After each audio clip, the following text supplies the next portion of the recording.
আলোচিত ইসলামিক বক্তা আবু তোহা মোহাম্মদ আদনান ও সাবিকুন নাহার সারার দাম্পত্য জীবনের ইতি ঘটেছে। সাম্প্রতিক টানাপোড়েন ও ব্যক্তিগত দ্বন্দ্বের পর শেষ পর্যন্ত বিচ্ছেদের সিদ্ধান্তে পৌঁছেছেন তারা। বিস্তারিত জানাচ্ছেন আরিফ হাসান। কাবা ঘরের গেলাফ ধরে কানলেও আপনি আমাকে যে মিথ্যা অপবাদটা দিয়েছেন এটা মাফ হবে না যতক্ষণ না আমি মাফ করছি। ওনাকে অনেক ভালোবাসি, আমি ওনাকে অনেক ভালোবাসি। আমি আপনাদের বোন, জাস্ট আমি ওনাকে ফিরে পেতে চাই। আলোচিত সমালোচিত ধর্মীয় আলোচক আবু তোহা মোহাম্মদ আদনান, যিনি ধর্মীয় অঙ্গনে ব্যাপক জনপ্রিয়তা অর্জন করলেও সাম্প্রতিক পারিবারিক বিতর্কে সেই জনপ্রিয়তা ঘিরে তৈরি হয়েছে তীব্র আলোড়ন। অক্টোবরের শুরুতে স্ত্রী সাবিকুন নাহার সারা প্রথমবারের মতো স্বামী তোহার বিরুদ্ধে গুরুতর অভিযোগ তোলেন। তার দাবি, তোহা তার প্রাক্তন প্রেমিকা ও বর্তমানে বিমানবালা জারিন জাবিনের সঙ্গে পরকীয়ায় জড়িত। পাশাপাশি তোহার প্রতিষ্ঠানে ফ্রি মিক্সিং এর অভিযোগ তোলেন তিনি।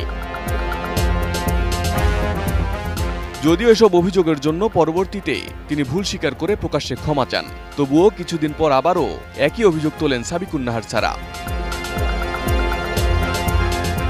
অন্যদিকে আবু তোহা মোহাম্মদ আদনান তার স্ত্রীর সব অভিযোগ স্পষ্টভাবে অস্বীকার করেন।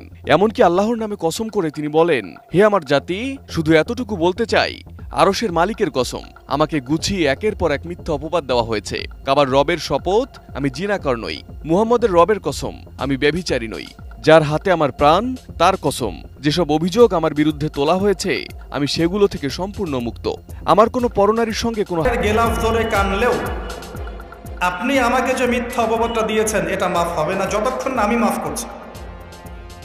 কথা কি বুঝতে পারছেন? মনে করেন আপনি আমাকে মিথ্যা একটা অপবাদ দিয়েছেন এবং ধুয়ে রেখে দিয়েছেন একদম মিথ্যা অপবাদ দিয়ে। যতক্ষণ আমি আপনাকে মাফ না করছি, কাবা ঘরে গিয়ে গেলাফ ধরে কান্নাকাটি করলেও এই পাপ মাফ হবে না ইনশাআল্লাহ। এই অবস্থায় মৌত হলে কি হবে? পরকালে দেখবেন আমি দাঁড়িয়ে আছি আপনার জন্য। আপনার হিসেব হচ্ছে, হিসেব শেষ। আপনি সালাত, সওম, হজ জাকাতের নেকি নিয়ে উঠেছেন, কিন্তু দেখছেন আমি দাঁড়িয়ে আছি, আমার মতো আরো 10 জন দাঁড়িয়ে আছে। ওই 10 জনকে আপনি গালি দিয়েছিলেন, অপবাদ দিয়েছিলেন, তাদের গীবত করেছিলেন, তাদের সম্পদ বা সম্মানের হানি করেছিলেন। এখন কিয়ামতের মাঠে আপনার নেকি দিয়ে এই ঋণ শোধ করতে হবে, অন্য কোনো অপশন নাই। প্রথমবার এমন অভিযোগ তোলার পর স্ত্রী সাবিকুন নাহারের সঙ্গে সম্পর্ক স্বাভাবিক করলেও কিছুদিনের ব্যবধানে আবারও একই অভিযোগ তোলায় বিচ্ছেদের ইঙ্গিত দিয়ে পোস্ট দেন তোহা আদনান। অবশেষে সেই তালাকের প্রক্রিয়া সম্পূর্ণ হয়েছে বলে নিশ্চিত করা হয়েছে। মঙ্গলবার ধর্মভিত্তিক ফেসবুক পেজ আলোর পথের এক স্ট্যাটাসে জানানো হয়, মুহতারাম আবু তোহা মোহাম্মদ আদনানের পারিবারিক বিষয়টি বরেণ্য উলামায়ে কেরামদের মাশওয়ারা ও তত্ত্বাবধানে সমাধান হয়েছে আলহামদুলিল্লাহ। তার প্রাক্তন স্ত্রী সাবিকুন নাহার সারাকে খোলা তালাকের প্রস্তাবনা দেওয়া হলে তিনি তা গ্রহণ করেন। দেনমোহর বিয়ের পরেই পরিশোধ করা হয়েছিল। উভয় পক্ষের দেনা পাওনা ও সন্তান সংক্রান্ত বিষয়গুলো আলেমদের নির্ধারিত সময়সীমা ও পরামর্শ অনুযায়ী পারিবারিক সম্মতিতে সমাধান করা হয়েছে।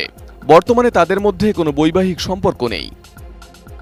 আল্লাহ পাক শুধু পরম করুণাময় অসীম দয়ালুই নন, বরং তিনি হচ্ছেন ন্যায় বিচারক।